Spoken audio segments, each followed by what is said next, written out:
दोस्तों ये एक सच्ची कहानी है, स्टोरी को पूरा सुने।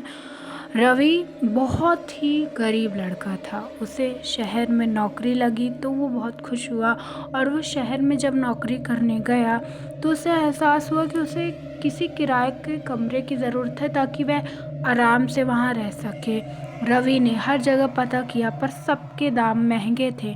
इसलिए रवि ने सोचा कि अब वो क्या करेगा। तभी उसे एक ऐसे किराए के कमरे के बारे में पता चला जो बहुत ही सस्ता था। रवि के दिमाग में पहले आया कि ये इतना सस्ता कैसे मिल रहा है, लेकिन रवि ने सोचा अच्छा है, उसके पैसे बचेंगे। उसने फिर ज़्यादा सोचा नहीं और वो कमरा ले लिया। रवि ने उस कमरे में अपना सारा सामान शिफ्ट किया और वहीं रहने लगा। सुबह रवि काम कर आता और रात को जब अपने घर आता तो आराम से सो रहा था। तभी उसे किसी के रोने की आवाज़ आने लगी। रवि बहुत घबरा गया कि यहाँ कौन रो रहा है। फिर उसे लगा कि शायद कोई पड़ोस में रो रहा होगा, इसलिए उसने ज़्यादा ध्यान नहीं दिया और वापस सो गया।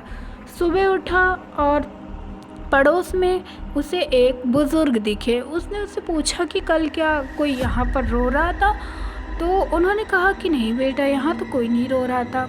रवि को लगा शायद उसी की गलत फहमी होगी, तो वह सुबह नाश्ता कर कर अपने काम पे चला गया। जब वह रात को वापस आया और अपने कमरे में सो रहा था तभी उसे फिर से किसी के रोने की आवाज़ सुनाई दी। इस बार रवि को एहसास हुआ कि ये आवाज़ उसके घर ही से आ रही है। तो रवि ने उठकर पूरे घर की तलाशी लेनी शुरू की। उसने जब पूरे घर की तलाशी ली तो उसे कहीं पे भी कोई आवाज़ आना बंद हो गई। रवि बहुत घबरा गया था और फिर उसे लगा कि शायद वो थक हार कर आता है, इसलिए सब उसका वहम होगा। इसलिए उसने ज़्यादा ध्यान नहीं दिया और वापस सो गया।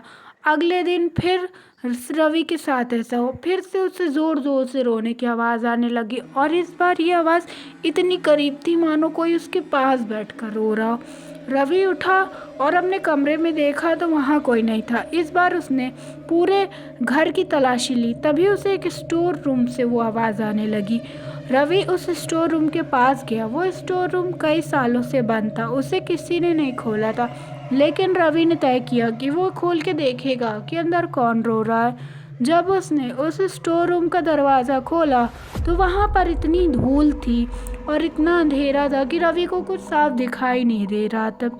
उसने अपने फ़ोन की फ्लैश लाइट ऑन की और उस कमरे के अंदर चला गया। उसने स्विच बोर्ड ढूंढने की कोशिश की बट वो उसे नहीं मिला और वो उस आवाज़ के पास जाने लगा जहाँ से रोने की आवाज़ आ रही है। रवि जब उस आवाज़ के पास पहुँचा तो उसने देखा कि उसके घर में एक औरत बैठी रो रही है जिसकी सफ़ेद साड़ी है और लंबे बाल हैं।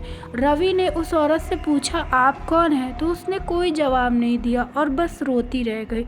और फिर अचानक से रवि ने उसके कंधे पर हाथ रखा और कहा आप क्यों आई हैं यहाँ। तभी उसने अपना चेहरा ऊपर उठाया और रवि हैरान रह गया क्योंकि उसकी तो आंखें ही नहीं थी। रवि ये देखकर बहुत ही ज़्यादा घबरा गया और उसने वहाँ से भागने की कोशिश की, लेकिन कमरे का दरवाज़ा बंद हो गया। रवि बहुत घबरा गया। अचानक रवि की चीखें पूरे घर पे सुनाई देने लगी। अगले दिन रवि के घर पे रवि का सारा सामान था पर रवि गायब हो चुका था। रवि उसके बाद कभी नहीं मिला। गाइस, आपको स्टोरी कैसी लगी कमेंट में अपना फीडबैक ज़रूर दें और बताएं कि आपको किस तरह की हॉरर स्टोरी सुनना पसंद है। मैं वैसी स्टोरी ज़रूर लाऊंगी। मेरे चैनल को सब्सक्राइब करना ना भूलें और कमेंट में ज़रूर बताएं। Thank you so much.